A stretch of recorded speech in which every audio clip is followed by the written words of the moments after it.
그러니까 다이어트 프로그램에서 제일 중요한 생활습관 교정을 어떻게 할 것인지 물론 이제 양자 시간에도 했었는데 다시 이제 전체적인 프로그램들을 점검을 해보도록 하겠습니다. 자, 해독과 생활습관 교정 프로그램에서 다이어트 프로그램이 제일 중요한 게 뭐냐면요, 물 먹는 습관입니다. 자, 이 물 먹는 습관이 왜 중요하냐면요, 자, 물 먹는 습관에서 고객하고 꼭 설명하셔야 될 것 중에 하나가, 그러면 how to, 어떻게 먹을 것인가에 대한 방법론에서 1kg당 30ml 또는 30cc라고 그러죠. 30ml 정도를 드시는 게 가장 좋다라는 결론에 이르게 된 거죠. 물론 이거는 이제 과학적인 개념이니까 여러분 참고하시면 좋겠습니다. 그러면 내가 만약에 50kg이다 몸무게가, 그러면 30ml를 하면 1500ml죠. 그러니까 1.5L 1.5L 정도를 드시는 게 좋다라고 하는 결론에 이르게 됩니다. 그러면 먹을 때 요거를 어떻게 먹는 게 가장 좋냐라고 이야기를 하면, 기상 후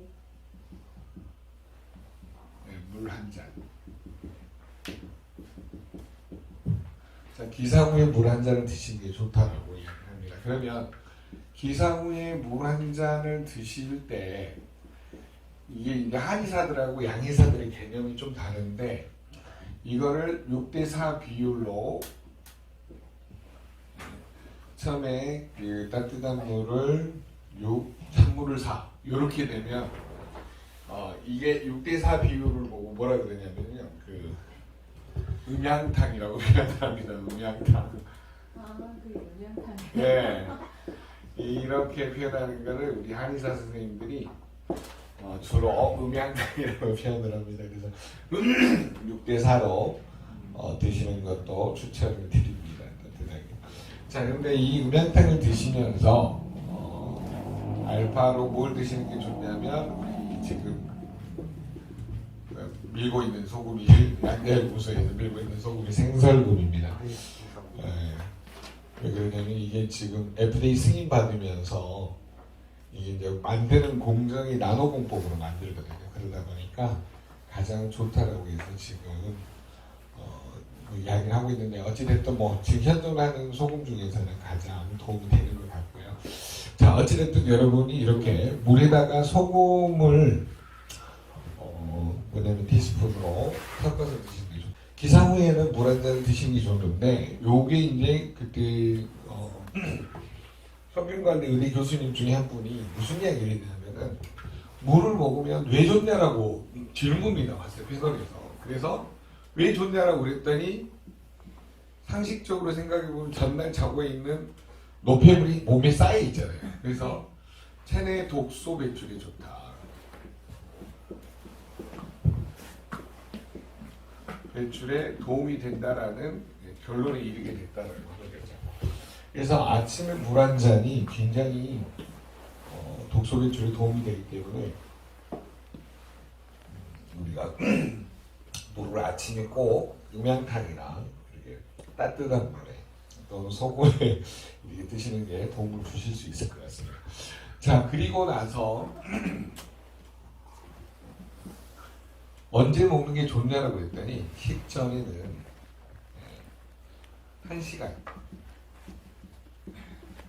1시간 전에 물 한 잔이 도움을 줄 수 있다라는 결론이고요. 이때 1시간 전에 물 한 잔이 왜 도움을 주냐라고 고객한테 물어봤더니, 아니 고객이 물어본 게 아니라 그 패널이 나온 교수님한테 물어봤더니, 물 한 잔을 식사하게 그러니까 우리가 만약 가령 12시에 식사를 한다고 11시에 물 한 잔 하면 왜 좋냐라고 그랬더니, 이게 포만감을 준대요.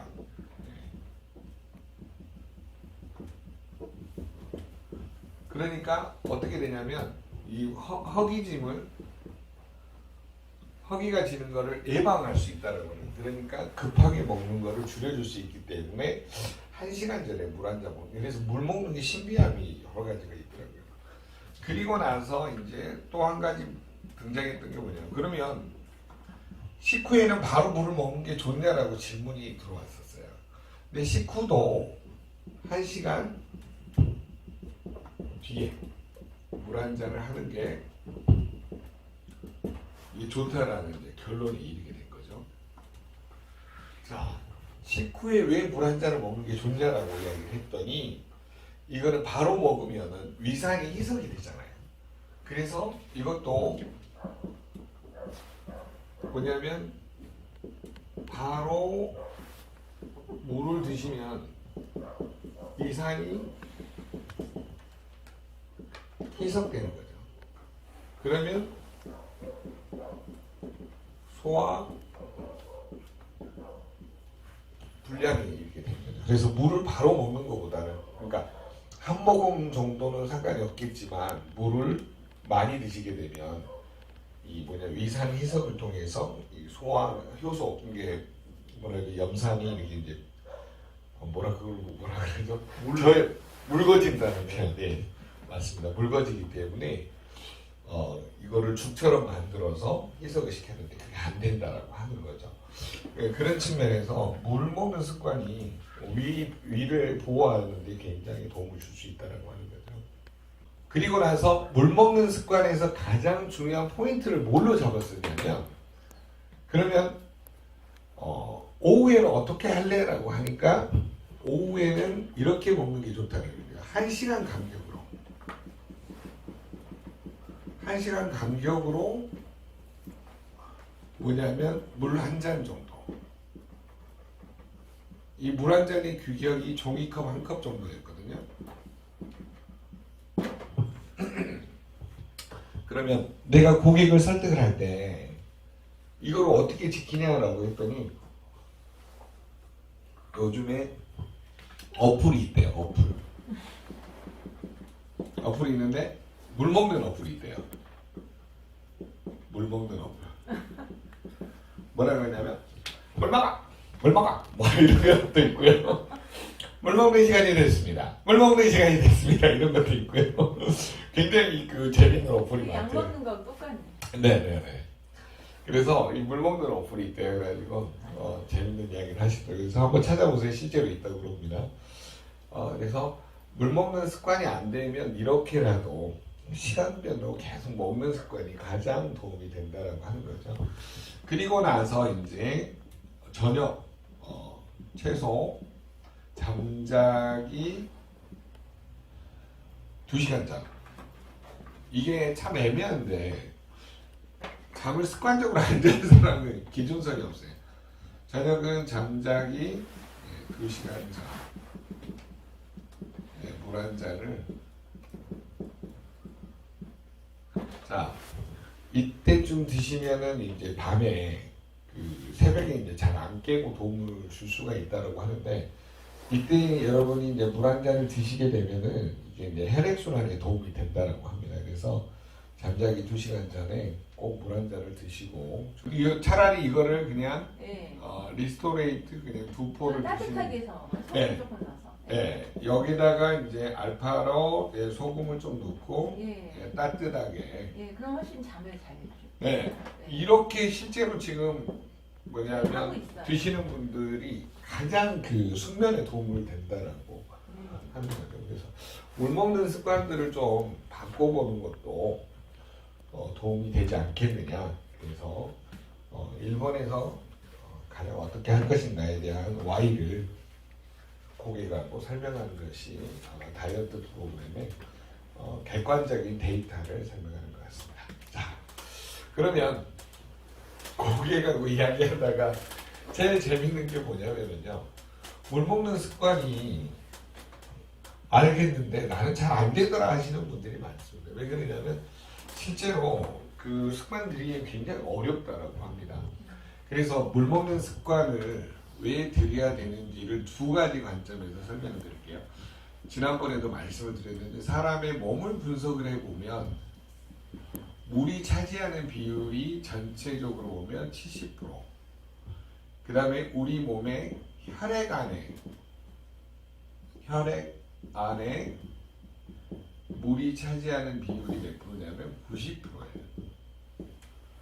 그러니까 물 먹는 습관하고 이 뭐냐면 혈액하고 관계, 물 먹는 습관하고 우리 몸의 관계에서 너무 중요한 포인트를 차지하기 때문에 이 관계를 이해를 시키지 않으면 결론은 뭐냐면요, 물을 안 먹어서 문제가 생기면 혈액이 끈적거리게 된다는 거죠. 고객을 요거를 이해를 시키는 것이 가장 우선순위인 것 같습니다.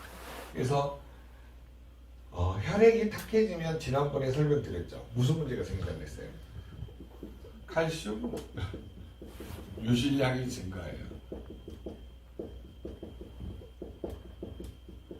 자, 결론은 물을 잘 안 먹게 되면 pH 산도에 문제가 생긴다는 거죠. 이래서 이렇게 간다. 네가 물을 먹는 습관이 문제가 되면 뭐가 탁해진다고요? 혈액이 탁해지고 pH 산도가 7.4 이하로 떨어지면 칼슘 유실량이 증가하게 된다고 하는 거죠. 그래서 이 칼슘 유실량이 증가한다는 말은 닥터올릭 박사의 주관대로 147가지의 질병이 생겨날 수 있다. 여기까지 이렇게 설명을 하면 야, 물 먹는 습관이 그렇게 중요해? 라고 이야기를 하시더라고요. 참 알지만 제일 안 되는 부분이 이 부분인 것 같아요.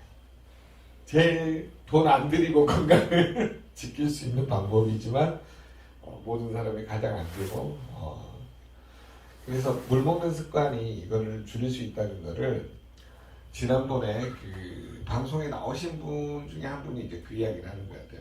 자, 우리 몸은 산소를 이용하기 때문에 이 산소의 찌꺼기가 화학 구조식이 이렇게 슈퍼옥사이드로 바뀌게 되는 거죠. 자, 이 슈퍼옥사이드는 수소 2개, 산소 2개, 뭐냐면 하이드로젠 페록사이드, 과산화수소 형태로 바뀌고, 요게 이제 쪼개지면 어떤 형태로 바뀌냐면요, 여기 한 가지가 이렇게 하이드록시 레디칼, 싱글레트 옥시겐, 가장 마지막까지 살아남는 독성산소라는 거죠. 우리가 그 회식을 1차에서 마치고 2차 가고 끝까지 가서 살아남는 사람들도 있죠. 우리 몸도 괴롭히는 놈이 끝까지 살아남는 이 독한 산소들이 있어요. 자, 이 독성산소하고 물하고 관계를 설명해 드릴게요. 자, 여러분 여기서 보시면 이 가장 중요한 하이드록시 레디칼이 OH기잖아요. 그러면 여기에 물에 들어있는 수소 이온이 이렇게 합쳐지잖아요. 그럼 이게 H2O 물로 환원이 돼버려요. 그러니까 우리 몸에 있는 하이드록실기는 결론은 뭘로 없애야 되냐면 물을 충분히 먹어줘야지만이 바뀌는 거예요. 그래서 물 속에 들어있는, 자, 물의 수소 이온이 이렇게 생겼잖아요. 이렇게. 그래서 여기 있는 수소 하나가 이렇게 가게 되면 하이드록시 레디칼을 물로 환원시키는 결과가 되는 거죠. 그렇기 때문에 우리는 물을 왜 먹어야 하려고 그러면 우리 몸에 있는 이 수산기 하이드록시 레디칼을 없애기 위해서라도 물을 먹는 게 좋다. 그래서 좋은 물을 드시는 분들은 건강할 수밖에 없다라는 결론이 여기에서 이르게 됩니다. 그래서 이 관계에서도 왜 물을 먹어야 하라고 이야기하면 이 부분까지 연결시키는 게 도움을 줄 수 있다라고 하는 거죠. 야, 진짜 이게 뭐냐면 제가 어떤 책을 읽었었냐면요. 물 먹는 습관이 뭐 100가지 물 먹는 습관이 100가지 질병을 막을 수 있다든가, 물이 뭐 만병의 근원이라든가, 뭐 그런 책들이 몇 가지 읽었었는데 재밌는 이론이 거기에 나오더라고요. 보세요. 물하고 얼마나 이게 중요하냐면, 방금 저희가 물하고 혈액의 관계에 설명을 했죠. 우리 몸에서 물이 차지하는 비율은 몇 프로라고 그랬어요? 전체적으로 70%, 혈액이 차지하는 비율은 90%. 자, 그런데 무슨 문제가 생기냐면 물 먹는 물의 습관에 문제가 생기면 물하고 근육의 관점에서 보면은요 이런 문제가 생겨요. 자, 근육에서 물이 없어지면 어떤 문제가 생기냐면 여기가 근육이 딱딱해져요. 그래서 뭘로 가냐면 근육통으로 가는 거예요. 대부분이 모든 사람이 가장 많이 가지고 있는 질병 중에 하나가 뭐냐면 가벼운 근육통이에요. 그런데 그 가벼운 근육통을 가지는 사람의 대부분이 뭐에 문제가 있냐면은 물 먹는 습관에 문제가 있어요. 하루 종일 500 그러니까 500cc도 안 먹는다는 거죠. 그러니까 하루 자기를 돌이켜 보면 거의 대부분이 물을 안 먹고 뭘 먹냐라고 했더니 커피를 많이 먹는다. 자, 그러면 봐보세요. 커피를 드시면 무슨 문제가 생기는지를 설명해 드릴게요. 물 대신에 커피만 드시는 분들은 커피는 뭐가 들어있냐면 카페인이 들어있죠. 그래서 이 인이 칼슘하고 1대1로 이게 소변으로 배출이 되어버려요. 자, 카페인이 들어있는 커피 안에 들어있는 카페인이 1대1로 배출. 그러니까 커피를 많이 드시는 분들은 무슨 문제가 생겨요? 칼슘이 빠져나가니까 근육이 수축 이완이 잘 안 되겠죠. 그러다 보니까 근육이 어떻게 되냐면은 여기에 이제 젖산이라는 물질들이 배출이 안 되고 쌓이면서 석회화가 일어난다는 거죠. 그래서 근육이 수축 이완을 통해서 이런 것들을 이제 림프로 흘려보내야 되니까 없으니까 점점 젖산이라는 피로 물질이 쌓이면서 이제 석회화되고 근육통을 일으키는 원인 물질이 된다는 거예요. 그래서 우리는 물하고 근육의 관계에 봐도 물을 왜 먹어야 되는지를 고객한테 설명하는 게 도움을 줄 수 있다라고 하는 거죠. 자, 물이 굉장히 중요한 것 같습니다. 우리 전체적인 틀에서 큰 틀에서 보시면 그래서 물을 안 드시게 되면 여러 가지 질병이 나타나는데 이 혈액과 근육의 관계에 대해서 설명을 드려보았습니다. 자, 그러면 물 먹는 습관을 중요하다라고 해서 뭐 혈액하고 근육의 관계만 설명을 드렸는데 결론은 혈액이 탁해지게 되면 무슨 질환이 온다고 했어요? 혈관 질환이 오죠. 결론은 뭐냐면 뇌경색, 심근경색, 심부전증 모든 혈관이 막히면서 생로병사가 일어나는 결론에 이르게 됩니다. 그래서 물 먹는 습관이 가장 중요하다. 그리고 이게 뭐에 영향을 미치냐면 결론적으로 우리 다이어트에 영향을 미친다라고 하는 거죠. 그래서 다이어트 프로그램에서 또는 우리 생활 습관에서 교정을 하려고 하면 가장 중요한 거는 물 먹는 습관을 고쳐라라고 하는 거죠. 자, 그러면 이거를 다이어트 프로그램에서 물 먹는 습관하고 얘기하는데 그러면 다이어트 즉 비만은 무슨 병이냐면 생활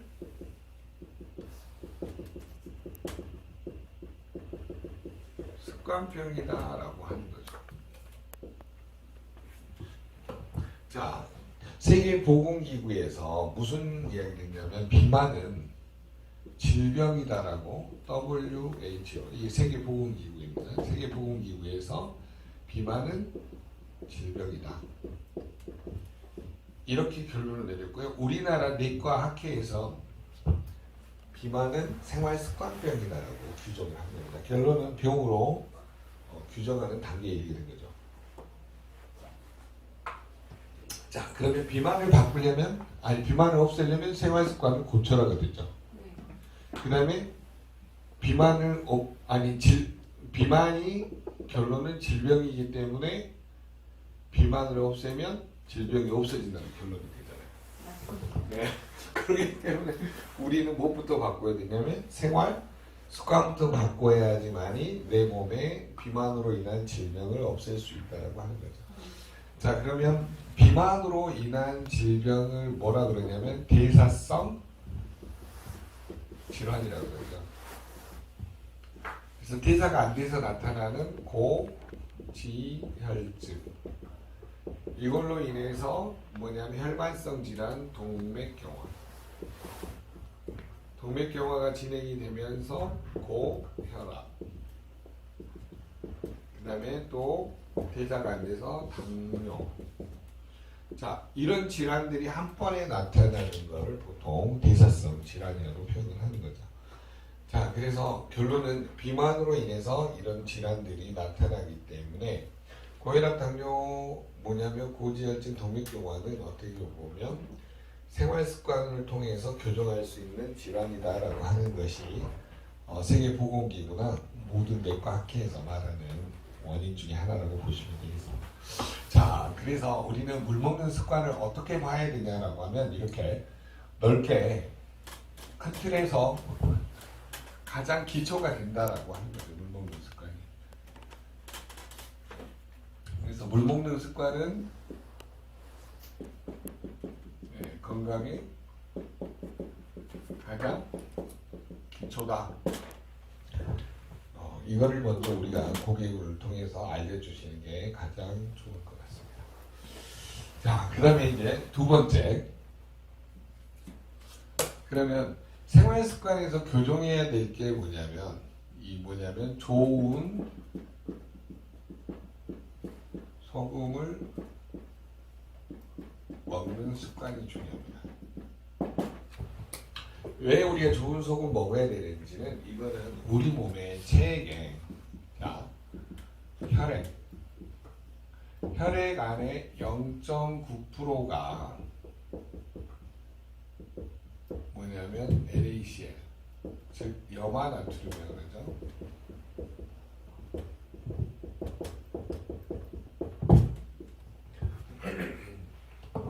자, 이 염화나트륨의 농도가 일정하게 유지되지 않으면 지난번에도 말씀드렸듯이 여러 가지 문제가 생겨나기 시작을 합니다. 자, 먼저 소금과 위산의 역할을 먼저 설명을 드릴게요. 자, 위에서 뿜어져 나오는 위산은 위 안에 들어있는 염산입니다. 그래서 수소이온하고 염소이온이 이렇게 합쳐진 거죠. 그래서 이 염소이온은 염화나트륨에서 오기 때문에 극단적인 저염식을 하신 분, 극단적인 저염식을 하신 분은 무슨 문제가 생기냐면 위산 분비가 안 되니까 위산 분비가 줄어드는 거죠.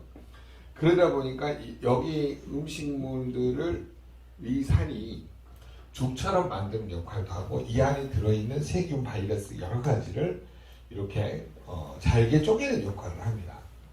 그리고 이 안에 들어있는 단백질 중에 뭐냐면 적게 잘게 쪼개야 되는 효소가 있어요. 위에서 분비되는 효소.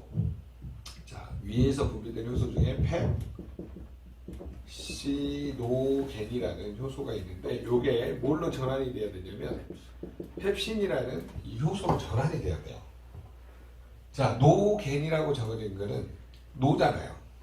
아직 안 켜져 있다 이 말이에요. 신이라는 거는 SILT가 촉진시키는 물질이에요. 요놈이 이렇게 바뀌려면 뭐가 필요하냐면 위산이 필요해요. 여기에서 펩시노겐이 펩신으로 바뀌어야지만 비로소 단백질을 잘게 쪼개는 역할을 시작합니다. 그러니까 극단적인 저염식 하는 사람들은 이것도 잘게 죽처럼 못 만들기도 하지만 단백질을 펩시노겐에서 펩신으로 전환을 못 시키는 거예요. 위가 항상 더불어 가게 되죠. 그래서 대부분인 위산 분비가 잘 안 되시는 분들은 뭐냐면 더부룩한 호소예요. 소화가 안 되고 항상 위하수가 생겨나는 거죠. 이래서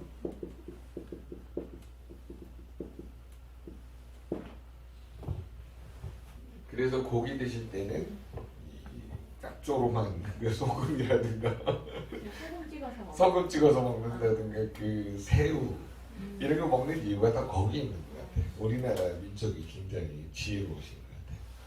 그래서 고기를 드실 때는 그런 방법론적인 측면도 강구를 해보시고. 소장님 저기 네. 위하수 말고도 뭐 네. 단적증, 역류성 식도염 이게 전부 다 그 위산이 적게 나와서 그런 건가요? 네, 대부분이 여기서 원인이 되거든요. 이렇게 되면 어떤 문제가 생기냐면요.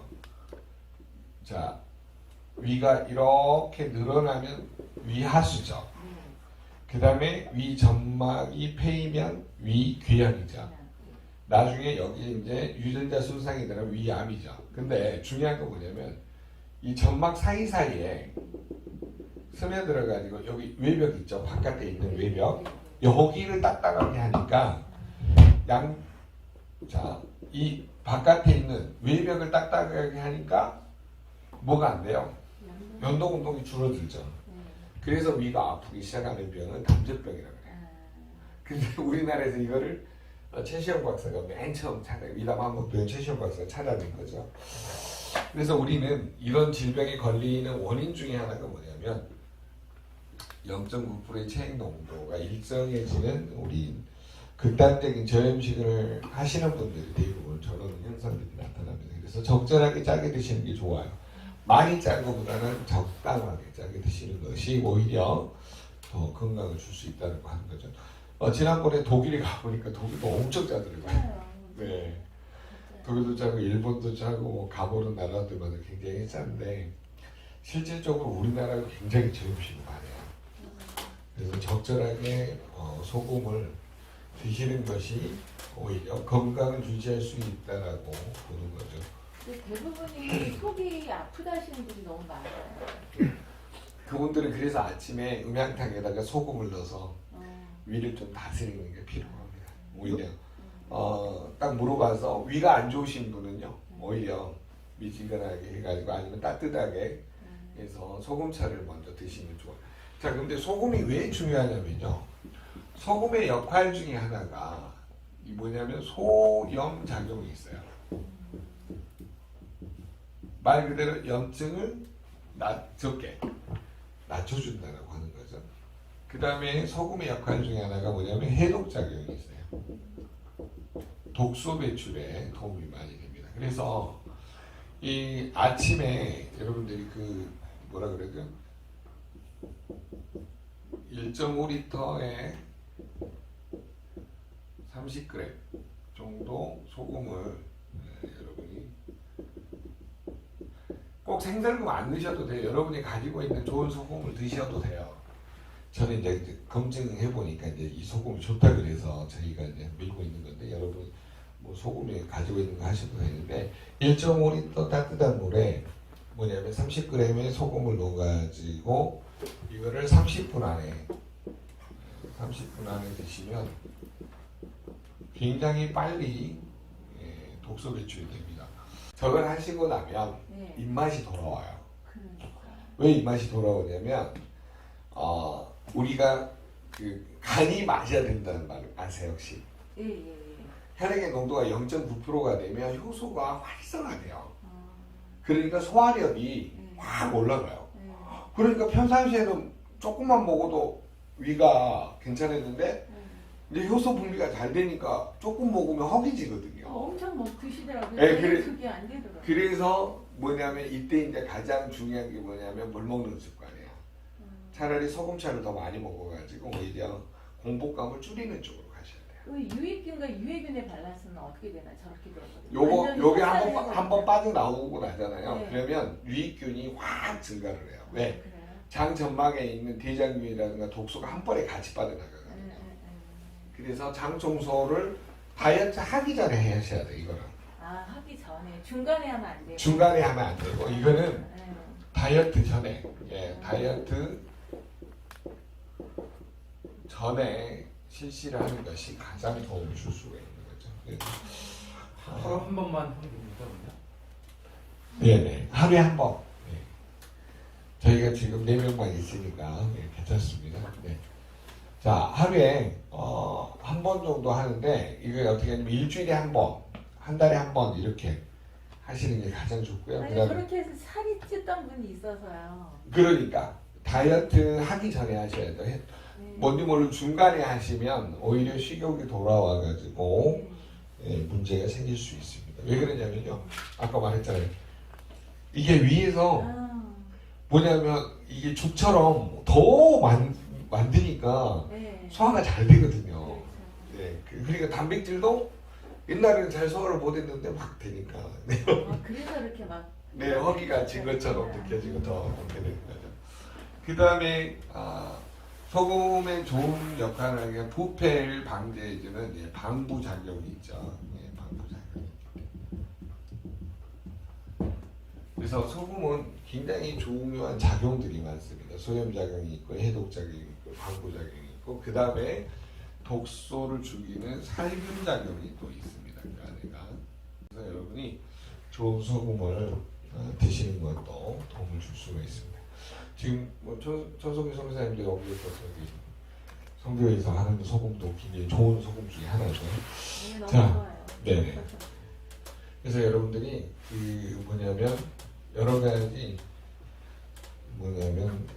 좋은 소금들이 다양하게 있기 때문에 여러분이 알아서 드시면 좋으실 것 같고요. 자, 그러면 이 소금에서 여러분이 한 가지 더 보셔야 될 것 중에 하나가 뭐냐면은 고객한테 알려줄 때 뭘 알려주셔야 되냐면 혈액 안에 0.9%가 무슨 농도다? NaCl, 염화나트륨, 소금 농도다 이 말이야. 그래서 병원에 가면 뭘 놔주냐면 0.9%짜리 생리식염수가 이렇게 생겼어요. 결론은 열나고 머리 앞으로 연락했더니 소금물 샤워를 했네. 소금물 주는 거죠. 링거니까. 링거가 소금물 있잖아요. 이렇게 하죠. 그래서 그러면 여러분 여기에서 뭘 느낄 수 있냐? 우리 몸에 열이 난다는 거는 이 면역 반응이 나타나는 거거든요. 이게 무슨 말이냐면 세균하고 이런 코로나 바이러스 같은 것들이 몸에 갑자기 들어오면 이것을 대항하기 위해서 이거는 외부에서 들어온 거니까 항원이라고 그러고 이거를 방어하는 물질이 항체라고 그러잖아요. 항원 항체 반응에 의해서 뭐가 생겨나냐면 열이 발생을 하는 거거든요. 그래서 우리 급성염증에 가장 많이 나타나는 게 첫 번째가 발열, 그 다음에 그 부위가 부풀어 오는 발적, 그 다음에 그 부위가 이제 통증이 있죠. 동통, 그 다음에 부종. 이런 것들이 염증 반응에 나타나는 현상들이거든요. 그러니까 갑자기 열이 나고 목이 붓기 시작하고 막 콧물이 흐르고 통증이 나타나 이런 것들이 한 번에 나타나기 시작합니다. 열이 난다는 거는. 그러면 무슨 말이냐면 병원에 가면 열을 낮추기 위해서 뭘 주냐면 이렇게 이거를 줘요. 0.6%의 그래서 요거를 보통 처음에 1000cc 그래도 안 떨어지면 2000cc에서 먼저 열부터 떨어뜨려요. 그러니까 0.9%에 뭘 맞추기 위해서 그래요? NaCl 농도를 맞추기 위해서 체액의 농도. 그래서 여러분이 극단적인 저염식이 결코 도움이 되지 않는 거예요. 적절한 저염식. 그 표현이 좀 좋은 것 같아요. 적절한 고염식이라고 표현해야 되겠죠. 그래서 여러분이 Y를 이렇게 설명하시면 왜 소금을 먹어야 되는지가 명확해지는 거거든요. 그러니까 이게 소금이 정말 중요한데 그거를 그냥 너무 못 먹게 하니까 문제가 돼서 선택은 여러분이 하셔야 될 거예요. 이걸 가지고 괜히 뭐라 할 수가 없고요. 그러면 국내에 나와 있는 소금들을 한번 분석을 해볼게요. 국내에 나와 있는 소금의 첫 번째가 꽃소금, 맛소금. 자, 요런 소금이 가장 많이 나와 있습니다. 그 바닷물 속에 들어있는 거를 전기 분해시키면 나트륨하고 염소를 이렇게 이렇게 분리 추출하는 거죠. 이 CL 클로르를 염소라고 합니다. 바다에 사는 염소. 산에 사는 염소가 아니라 바다에 사는 염소죠. 자, 나트륨하고 이 염소가 만나면 뭐가 돼요? 염화나트륨, 소금이 되는 거죠. 그런데 이 여기에다가 이제 사탕수수에서 추출한 MSG 이게 들어가니까 끝내주는 맛이 되는 거예요. 감칠맛이 나가지고 이 소금을 드시지 않으면 무슨 문제가 생기냐? 맛이 없어요. 다른 소금이. 네, 그래서 이 소금을 먹게 되는 이유가 거기 있습니다. 그래서 우리나라에 유통되는 소금의 90%는 이 꽃소금, 맛소금을 의지하는 거죠. 뭐 김장할 때도 이거 쓰잖아요. 대부분이. 그래서 문제가 되어지고. 그래서 이런 것 때문에. 그래서 지금 문제는 뭐냐면 이것의 문제하고 나트륨하고 염소만 있다 보니까 나트륨의 비율이 굉장히 높아지는 거죠. 자, 그래서 어떻게 되냐면 고염식의 원인이 되기도 해요. 또 이게 너무 짜게, 그러니까 너무 짠 건 안 좋거든요, 우리 몸에. 적당히 짠 건 좋은데 너무 짜면은 무슨 문제가 생겨버려요? 요놈이 뭘 배출을 시켜버려요? 칼륨을 배출을 시켜버리죠. 그러다 보니까 뭐가 되냐면은 우리 몸에서 이제 심장 박동수가 빨라져서 고혈압의 원인이 돼버리는 거죠. 그래서 여러분이 이 관계를 정확하게 설명만 하시면 너무 그러면 꽃소금, 맛소금은 안 드시는 것이 도움을 줄 수 있다라고 하는 거죠. 그럼 밖에서 식사를 하신 분 거의 저걸로 들어가잖아요. 그러면은 물을 많이 마셔주면 좋겠네요. 물을 일단 많이 마셔주고 씻어놓고. 제일 중요한 거는 뭘 드셔야 되냐면 리스토레이트나 파워 칵테일 드시는 게 제일 좋죠. 리스토레이트를 따뜻해서 계속 드시면 돼요. 네, 그 방법이 제일 좋습니다. 외부에서 식사하는 경우에는. 그 다음에 소금의 이제 문제점이 뭐냐면은 천일염이죠. 자, 천일염이 가장 좋은 소금 중에 하나예요. 근데 이것의 이제 문제점이 뭐냐? 이 천일염은 어떤 문제가 있냐면요. 이 안에 50%는 좋은 소금과 뭐가 들어있냐? 미네랄이 들어있어요. 근데 이 나머지 50%는 유해한 미네랄하고 그 다음에 이제 그 뭐라 그러죠? 마이크로 플라스틱이라고 그러죠. 미세 플러스. 미세 플라스틱. 미세, 마이크로가 미세라는 뜻인데, 네, 미세 플라스틱. 네. 뭐 납이나 순이나 카드뮴이나 또 미세 플라스틱 또 그 보이지 않는 여러 가지 뭐 화학 물질들이 이 물에 섞여 있습니다. 그러다 보니까 간수를 보통 2년, 3년 뺀 다음에 먹는 게 이제 도움을 줄 수는 있는데 이런 문제점 때문에 이 50% 이거는 뭐 지금 그 생로병사 방송에 나왔던 거예요. 자, 그러면 천일염을 가장 문제가 뭐냐라고 했더니 이거를 간수를 빼는데 시간이 너무 많이 걸려요. 물론 빼서 먹는 간수 진짜 소금 굉장히 좋거든요. 그래서 뭐 10년 뺀 건데 진짜 금하고도 안 바꾼다고 할 정도로 좋은 소금인데 일단은 천일염 자체는 지금 이런 문제점을 가지고 있다라고 보는 거죠. 그래서 이런 정제염, 이게 정제염이라고 그러죠. 이런 식으로 전기분해 시켜가지고 나트륨하고 염소하고 MSG를 넣어서 하는 이런 소금이 이제 이거보다는 이게 좀 더 건강에 좋을 수는 있죠. 저런 걸 안 먹으니까. 그런데 이것도 문제고 저것도 문제다고 하는 거죠. 그래서 우리나라에 이제 어떤 소금들이 발달됐냐면은 이제 용용소금, 용융소금이라 그러죠. 네. 이 용융소금들이 이제 발달하기 시작을 한 거죠. 그래서 이때 이제 발달한 것들이 뭐냐면 죽염, 송화소금, 그 다음에 뭐 함초소금, 그 다음에 송샘초 소금 이름이 뭐죠, 저기? 그 옥생금. 네? 옥생금. 네, 옥생금 소금, 뭐 이런 유형 소금들이 우리나라에 엄청나게 발달하기 시작을 한 겁니다. 그래서 이 유경소금도 좋은 업체만 있으면 드시는 게 도움을 줄 수 있어요. 그래서 유경소금이 이 미세 플라스틱을 제거할 수 있는 회사면 더 좋다라고 하는 것이 이렇게 도움이 되는 거고요. 그 다음에 이제 발달한 것이 뭐냐면은 이온 수지막 분리공법이거든요. 자, 이온 수지막 분리공법은 뭐냐면은 이온 자체가 나노 입자죠. 자, 물을 이렇게 수직 낙하를 시키는 거죠. 어떻게 시키냐면요. 자, 물을 위에서 뭐냐면 해양 심층수를 담으면 여기 이 나노 수지막을 통과를 하겠죠. 통과를 하면 이 밑에는 뭐만 있을까요? 좋은 미네랄하고 소금만 있겠죠. 여기에 남아있는 것들은 뭘까요? 유해한 미네랄, 미세 플라스틱이 남아있게 됩니다. 그래서 이거를 어떻게 하냐면 이 뭐냐면 증발을 시켜요. 열로 증발시키면 여기에 이제 소금이 남아있잖아요.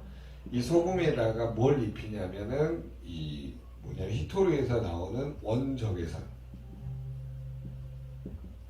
원적외선을 소금에다 입히는 거죠. 그래서 소금이 원적외선 머금고 있다가 먹으면 우리 몸에 들어와서 순환하면서 노폐물을 빼내는 방식. 지금 한국에 나와 있는 이 소금 업체들의 4가지 유형입니다. 그래서 여러분들이 우리 아시는 교수님이 300군데 업체를 싹 해가지고 저한테 이거를 이야기해 주는데 너무 웃겨가지고 사람마다 다들 그 장단점이 있어요. 어떤 분은 한 가지 꽂히면요 그거를 끝까지 하시는 분들이 있더라고요. 그래서 고객으로 하여금 우리가 어떤 소금을 먹어야 될 것인지는 잘 가르쳐 드리는 게 좋다라고 하는 거죠. 결론은 좋은 소금을 먹어야 되는 이유는 뭐냐면 혈액에 0.9%의 NaCl 농도를 유지하기 위해서, 이걸 유지하기 위해서 좋은 소금을 먹어야 된다고 하는 거죠. 그러면 0.9%의 NaCl 농도가 유지가 안 되면은 어떻게 되냐? 우리 몸에는 아까 말씀드렸던 세균, 바이러스가 뭐 하게 되냐면 증식하게 돼요. 그래서 여러분이 좋은 소금을 먹어야지만이 어떤 작용이 나타나냐? 살균 작용, 방부 작용, 해독 작용, 소염 작용, 이런 4가지 큰 타이틀에서 보시면 좋은 소금을 먹게 되면 혈액이 깨끗해질 수밖에 없고, 그 다음에 세균 바이러스가 증식하더라도 우리 몸은 건강할 수밖에 없다라는 결론에 이르게 됩니다. 그래서 물 먹는 습관하고 좋은 소금을 왜 먹어야 되는지를 지금 거의 한 50분 동안 이야기를 했는데, 왜 제가 이거를 이렇게 길게 했냐면요, 지금 생활습관 교정 프로그램에서 물 먹는 습관하고 소금이 차지하는 비율이 굉장히 높습니다. 자, 그러면 이제 오늘은 3번째까지만 하고 다음 주 이어서 하도록 하겠습니다. 자, 그러면 3번째에서 가장 무서운 문제는 이 저작이죠. 저작이라는 건 뭐냐면 씹는 습관입니다.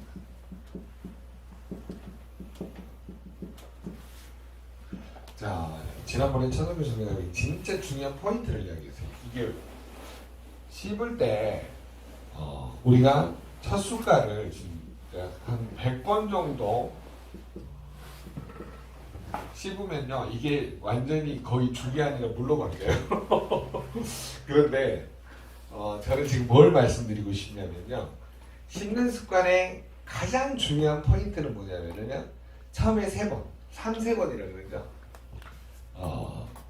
그래서 3번 정도는 뭐냐면 30번 이상, 3번 정도는 30번 이상을 씹는 게 뭐냐면 위의 부담을 줄일 수 있는 방법이다. 물론 위가 안 좋은 사람 이거는 위가 안 좋으신 분의 위장을 고치는 방법이 이거는 뭐 과학적으로도 많으신 분들이 검증돼 가지고 나와 있기 때문에 해보시면 좋고요. 일반인들은 그냥 3번 정도는 30번 이상 씹는 습관을 들이면 좋다라고.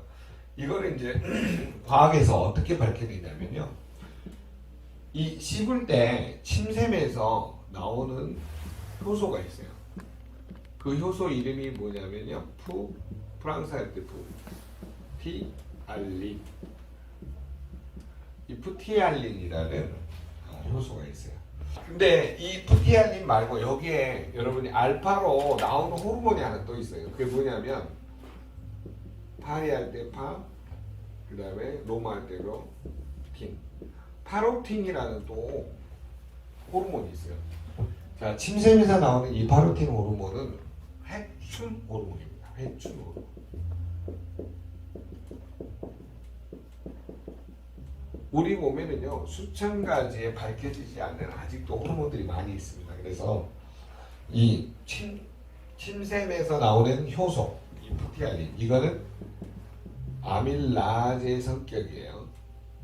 뭐냐면 탄수화물 분해를 시키기 때문에 굉장히 중요한 거죠. 자, 이 푸티알린이 아밀라제하고 똑같은 탄수화물을 분해하는 효소 역할을 하는데 이와 더불어서 파로틴이 어떤 역할을 해주는 호르몬이고요. 아주 젊어지게 하는 호르몬이죠. 이래서 이거를 항노화 호르몬이라고 볼 수가 있는 거죠. 그러니까 한국 사람은 절대로 파로틴이 안 나와요. 밥을 5분 안에 먹어요. 나올 수가 없어요. 나올 수가 없어 이거는. 나오는 요거는 기대하면 안 돼요. 한국 사람들한테는. 한국 사람들은 거의 대부분이 완전히 거의 전투적으로 밥을 먹죠.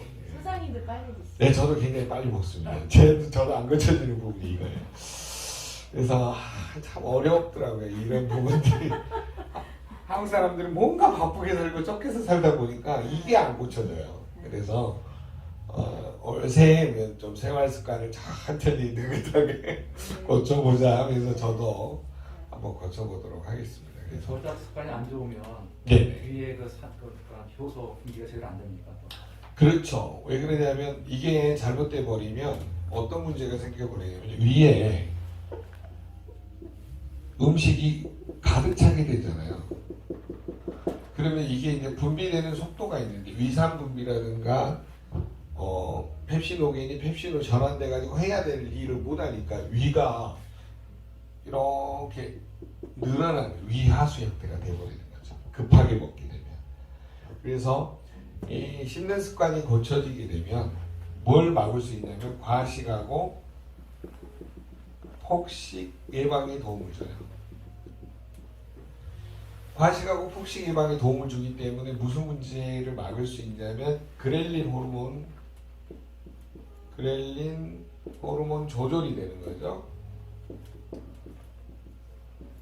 그렐린은 허기지게 하는 호르몬 있잖아요. 그래서 렙틴 저항성을 해결하려고 하면 무엇부터 고치려는 거니까 씹는 습관부터 고쳐라라고 하는 거죠. 그러면 이거는 뭐하고 관련이 있냐? 바로 렙틴 저항성하고 관련이 있는 거죠. 렙틴은 어떤 호르몬이에요?